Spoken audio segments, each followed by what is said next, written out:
अस्सलामुअलैकुम वरहमतुल्लाहि वबरकातुहू। आज मैं आप लोगों के साथ एक बहुत अच्छा वजीफ़ा शेयर करूँगी। बहुत ही अच्छा वजीफ़ा है। मेरे चैनल को लाइक कीजिएगा, मेरे चैनल को सब्सक्राइब भी कीजिएगा। सोते हुए अगर झटका लगता है या कोई डर जाता है, ये बच्चों के लिए भी है और ये बड़ों के लिए भी है। याद रखिएगा, ये दोनों के लिए है।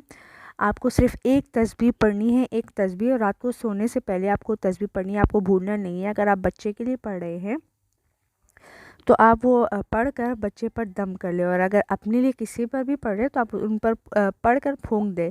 इंशाल्लाह फिर देखिएगा कि उसी रात कोई झटका या कोई डरना कुछ भी नहीं होगा। ख्वाब में बच्चा या बड़ा कोई भी जब डर जाता है या झटका लगता है, झटका लगने की वजह भी यही होती है कि कभी बच्चों में ऐसा होता है।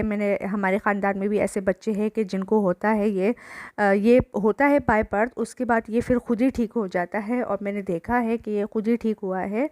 और कई लोग वजीफ़ा करते हैं, माशाल्लाह से अल्लाह मदद करता है और सबकी। आप भी ये वजीफ़ा कीजिएगा, इंशाल्लाह अल्लाह आपकी भी मदद करेगा।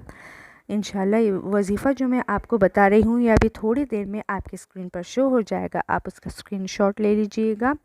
एक तस्बीह है जो आपको पढ़नी है, रात को सोते वक्त ही पढ़नी है। वो ये है, अगर रात को सोते वक्त कोई डर जाता है, झटका लगता है, तो या हफीज़ या रकीबू एक तस्बीह है, अव्वल और आखिर दुरूद शरीफ के साथ रोज़ाना पढ़े।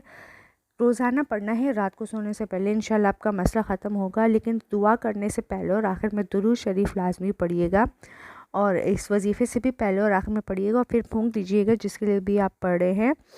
और जो उसके साथ है, 5 वक्त की नमाज़ हम सब पर फ़र्ज़ है। 5 वक्त की नमाज़ पढ़िएगा आप सब। और मेरे चैनल को ज़रूर सब्सक्राइब कीजिएगा, और ये वजीफ़ा करके मुझे कमेंट में ज़रूर बताइएगा। अस्सलामु अलैकुम।